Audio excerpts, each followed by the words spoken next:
Hello everyone, welcome to Spark Up classes. This is Suman Yadav. आज के video में हम डिस्कस करने वाले हैं बीएएमएस स्कॉलरशिप्स के बारे में। अगर आप गवर्नमेंट कॉलेज या प्राइवेट कॉलेज से बीएएमएस का कोर्स कर रहे हो तो आप इन सारी स्कॉलरशिप्स के लिए एलिजिबल हो। आप इन स्कॉलरशिप फॉर्म को भर सकते हो। बहुत सारे स्कॉलरशिप फॉर्म मैं आज के वीडियो में बताने वाली हूँ जिन्हें आप भर सकते हो और उन स्कॉलरशिप्स का आप फायदा उठा सकते हो, क्योंकि बहुत सारे ऐसे लोग हैं जो कैपेबल नहीं है फिर भी अपनी कैपेबिलिटी से ज्यादा, अपनी अफोर्डेबिलिटी से ज्यादा वो पेमेंट करके बीएएमएस का कोर्स कर रहे हैं। क्योंकि प्रेजेंट टाइम में बीएएमएस के कोर्स की फीस प्राइवेट कॉलेज में काफी हाई है और गवर्नमेंट में भी कई जगह पे काफी हाई है, तो स्कॉलरशिप्स की जरूरत बहुत ज्यादा पड़ती है। तो स्कॉलरशिप्स, अभी आप एडमिशन ले रहे हो तो स्कॉलरशिप्स के बारे में भी जरूर जान ले आप और टाइमली स्कॉलरशिप के लिए अप्लाई कर दे।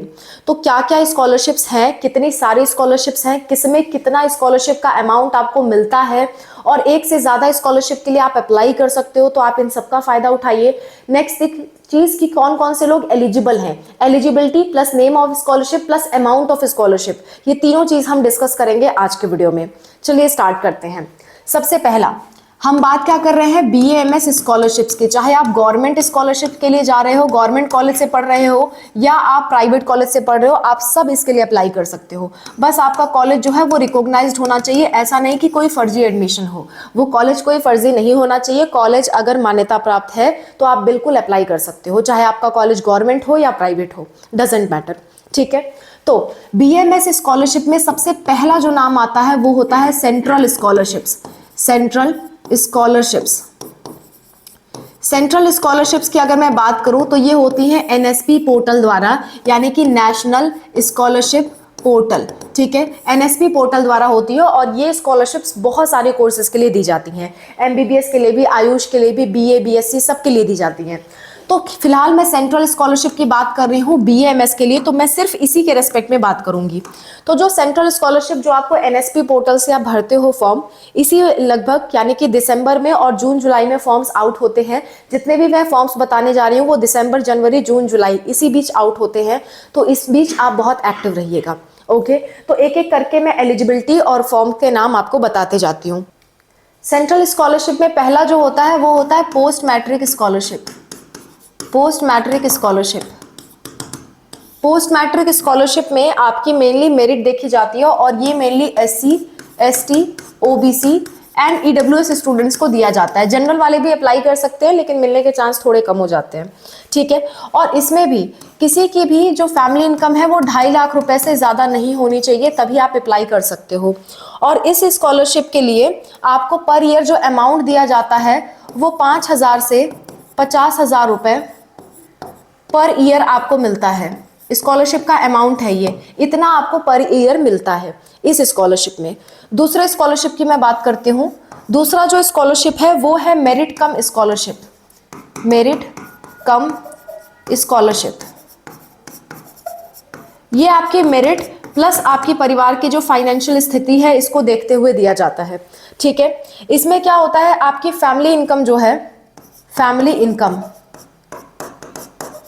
इनकम जो है वो आपकी 2.5 लाख से 3 लाख के बीच होनी चाहिए, इससे ज्यादा नहीं होनी चाहिए। इससे कम है तो चलेगा लेकिन इससे ज्यादा नहीं होनी चाहिए। 2.5 लाख से 3 लाख के बीच में होनी चाहिए। ठीक है, इसके बाद इसमें जो आपको स्कॉलरशिप का अमाउंट मिलेगा वो 20,000 से लेकर के 30,000 रुपए सालाना मिलेगा। 20,000 से 30,000 रुपए पर ईयर आपको मिलेगा। ये आपकी स्कॉलरशिप की अमाउंट है। सेंट्रल स्कॉलरशिप में आप एक के लिए अप्लाई कर पाओगे, इसके अलावा जो दूसरी स्कॉलरशिप बताऊंगी उसमें भी फिर आप अप्लाई कर पाओगे। यानी कि जो सेम स्कॉलरशिप है उसकी अलग अलग स्कीम में आप नहीं अप्लाई कर सकते एक साथ। आप जो मैं नंबरिंग कर रही हूँ 1 2 3 4, उसमें आप वो सारे अप्लाई कर सकते हो। जैसे मान लो अगर मैं 10 बताऊँ, 1 2 3 4 करके 10 फॉर्म बताऊँ तो आप 10 फॉर्म के लिए अप्लाई कर सकते हो अगर आप एलिजिबल हो। लेकिन एक जो मैंने हेडिंग दी है उसके अंदर जो मैं 2 स्कॉलरशिप बता रही हूँ, इस दोनों के लिए साथ साथ में आप अप्लाई नहीं कर सकते। ओके, अभी इसी हेडिंग के अंदर कई सारी और स्कॉलरशिप्स हैं, वो भी गिनवा देती हूँ।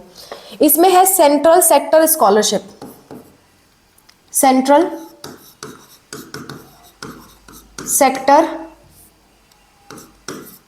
सेक्टर स्कॉलरशिप,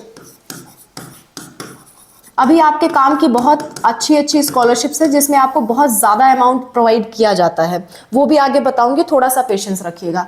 ये उन लोगों के लिए रहते हैं जो एक्स सर्विसमैन हैं या फिर जो पुलिस के मार्टर्स हैं, यानी कि पुलिस में जो शहीद हुए हैं। ठीक है, इसके बाद इसमें जो पैसे आपको दिए जाते हैं वो 10 से 12 हजार रुपए पर ईयर दिए जाते हैं। 10 से 12 हजार रुपए पर ईयर आपको स्कॉलरशिप दी जाती है। ठीक है, इसके बाद जो अगली स्कॉलरशिप है, अगली स्कॉलरशिप वो है आपकी PM scholarship scheme. Scholarship scheme, ये सब सेंट्रल स्कॉलरशिप के अंदर आता है। PM scholarship scheme, PM scholarship scheme में क्या होता है, इसमें जम्मू कश्मीर के बच्चों को स्पेशली स्कॉलरशिप दी जाती है और प्लस ये मार्टर्स वाले भी इसमें आते हैं। और सेंट्रल सेक्टर स्कॉलरशिप के लिए इनके अलावा भी बच्चे अप्लाई कर सकते हैं। मेनली ये जो मैंने बताया है ये मेनली मुझे यहाँ बताना चाहिए था, इसमें ये वाले लोग भी अप्लाई कर सकते हैं प्लस अदर्स भी अप्लाई कर सकते हैं। मुझसे थोड़ा सा मिस्टेक हुआ, ये दोनों मुझे यहाँ पे बताना चाहिए था। यानी कि पीएम स्कॉलरशिप स्कीम के अंदर जम्मू कश्मीर के स्टूडेंट्स, एक्स सर्विसमैन और पुलिस मार्टर्स आते हैं, इनको स्कॉलरशिप प्रोवाइड की जाती है और वो भी आपकी 10 से 12 हजार रुपए पर ईयर होती है। ओके, इसके बाद सेंट्रल स्कीम में एक और आता है Ishan Uday scholarship. Ishan Uday scholarship, scholarship Ishan Uday scholarship में क्या होता है, ये स्कॉलरशिप मेनली नॉर्थ ईस्ट के बच्चों के लिए होती है। जो नॉर्थ ईस्ट के स्टूडेंट्स हैं वो इसके लिए अप्लाई कर सकते हैं और वो सारे स्टूडेंट्स एलिजिबल होते हैं। बस उनकी फैमिली की जो इनकम है वो 4.5 लाख से कम होनी चाहिए, 4.5 लाख पर ईयर से कम होनी चाहिए। ठीक है, सिर्फ वो लोग नॉर्थ ईस्ट के बच्चे अप्लाई कर सकते हैं। और इसमें जो स्कॉलरशिप आपको दी जाती है उसका अमाउंट होता है आपका 7,800 रुपए पर महीना, 7,800 पर मंथ, हर महीने आपको दिया जाता है इतना। ठीक है, अच्छा, तो ये सेंट्रल स्कॉलरशिप हो गई, ये पहली स्कॉलरशिप थी। इनमें से किसी एक के लिए आप अप्लाई कर सकते हो जिसके लिए आप एलिजिबल हो। दूसरी स्कॉलरशिप की बात कर लेते हैं। दूसरी स्कॉलरशिप जो है सेकंड, दूसरी जो स्कॉलरशिप है वो है आपकी ministry of Ayush scholarship. Ministry of Ayush scholarship. ऐसा ही तीसरा जो स्कॉलरशिप है वो है आपका ICCR स्कॉलरशिप। ये दोनों स्कॉलरशिप के लिए केवल फॉरेन के बच्चे, जैसे कि मान लो कोई नेपाल से है, कोई अलग देश से है, कहीं से है जो आयुष का कोर्स इंडिया से कर रहा है, तो वो लोग इसके लिए एलिजिबल हैं। फॉरेन कैंडिडेट्स इसके लिए एलिजिबल है, इंडिया के कैंडिडेट्स इसके लिए एलिजिबल नहीं है। आगे भी बता रही हूँ, पेशेंस रखिए। चौथी जो स्कॉलरशिप है, फोर्थ स्कॉलरशिप। फोर्थ स्कॉलरशिप है आपकी स्टेट गवर्नमेंट के अंतर्गत। स्टेट गवर्नमेंट, हर स्टेट की गवर्नमेंट आपको स्कॉलरशिप प्रोवाइड करती है। जैसे कि मान लेते हैं आप यूपी स्टेट से हो तो अपने स्टेट में आप स्कॉलरशिप पोर्टल पे जा करके स्कॉलरशिप के लिए अप्लाई कर सकते हो। जितने भी यूजी स्कॉलरशिप के फॉर्म निकलते हैं, यूजी, वो फॉर्म आपके BA, BSc, MBBS, BDS, BA, MS, जितने भी बी वाले कोर्स होते हैं यानी बैचलर वाले कोर्स होते हैं, उन सब के लिए होते हैं। ना केवल यूपी में, बिहार, राजस्थान, जितने भी स्टेट हैं आपके, सारे स्टेट में गवर्नमेंट अपनी स्कॉलरशिप स्कीम्स निकालती है, उसके लिए आप अप्लाई कर सकते हो। नेक्स्ट, पांचवा जो स्कॉलरशिप है, पांचवा स्कॉलरशिप है आपका प्राइवेट एनजीओ द्वारा। प्राइवेट एनजीओ द्वारा यानी कि नॉन गवर्नमेंट ऑर्गेनाइजेशन, और सबसे ज्यादा पैसे आपको यही प्रोवाइड करते हैं। स्टेट गवर्नमेंट जो प्रोवाइड करेगी वो मैक्सिमम 20,000 तक की आपको प्रोवाइड करेगी। ये सब भी जो प्रोवाइड करते हैं वो 20 से 30,000 प्रोवाइड करते हैं। लेकिन जो प्राइवेट एनजीओज हैं वो आपको अच्छी खासी अमाउंट प्रोवाइड करते हैं। और सेकेंड थिंग, इसमें आपके फैमिली की इनकम की रेंज भी बहुत ज्यादा है। बहुत कम ऐसे स्टूडेंट्स होते हैं जिनकी फैमिली की इनकम 4 लाख या 3 लाख ऐसे होती है, लेकिन प्राइवेट एनजीओज में फैमिली इनकम बहुत ज्यादा माना गया है। अभी मैं आपको दिखाती हूँ कुछ प्राइवेट एनजीओज में। प्राइवेट एनजीओज की बात कर रहे हैं तो प्राइवेट एनजीओज में पहला जो नाम आता है, प्राइवेट एनजीओ में पहला नाम है Reliance foundation scholarship. Reliance foundation scholarship. Reliance foundation जो स्कॉलरशिप है, इस स्कॉलरशिप की अगर मैं बात करूं तो आपकी फैमिली इनकम अगर 15 लाख तक भी है तो भी आप अप्लाई कर सकते हो।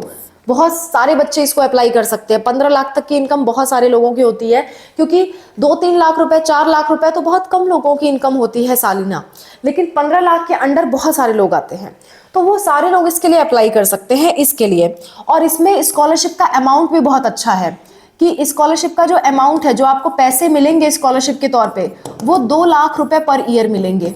2 लाख रुपए पर ईयर मिलेंगे इस फॉर्म को अप्लाई करने के लिए। बस आप पढ़ने में अच्छा होना चाहिए, आपकी मेरिट अच्छी होनी चाहिए, इसकी ये एलिजिबिलिटी है। एनजीओ में ही दूसरा जो स्कॉलरशिप है वो है टाटा कैपिटल पंख स्कॉलरशिप। टाटा कैपिटल पंख स्कॉलरशिप, टाटा कैपिटल पंख स्कॉलरशिप। ये जो स्कॉलरशिप होती है इसके बारे में मैं आपको बता देती हूं। इसमें आपके फैमिली की जो इनकम है, फैमिली इनकम आपकी 2.5 लाख से कम होनी चाहिए, और आपका जो अमाउंट मिलेगा, आपको कितने पैसे आपको मिलेंगे वो बता देती हूँ। अमाउंट जो मिलेगा वो मिलेगा 10,000 से लेकर के 50,000 तक, ठीक है। इसके बाद अगले स्कॉलरशिप की बात कर लेते हैं, जो एनजीओ ही आपको प्रोवाइड कर रही है। एनजीओ ये है आपका LIC HFL Vidyadhan scholarship. Just a minute, Vidyadhan scholarship, I am sorry, Vidyadhan scholarship. ये जो स्कॉलरशिप है, इस स्कॉलरशिप की अगर मैं बात करूं तो इसमें जो आपकी फैमिली इनकम है, फैमिली इनकम अगर 3.5 लाख से कम है तो ही आप अप्लाई कर सकते हो। और इसमें जो आपको अमाउंट दिया जाएगा, जो पैसे आपको दिए जाएंगे, वो अमाउंट है आपका 15,000 से 25,000 रुपए।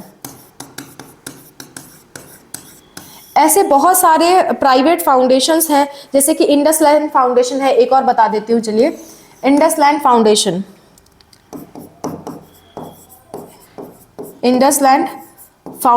स्कॉलरशिप।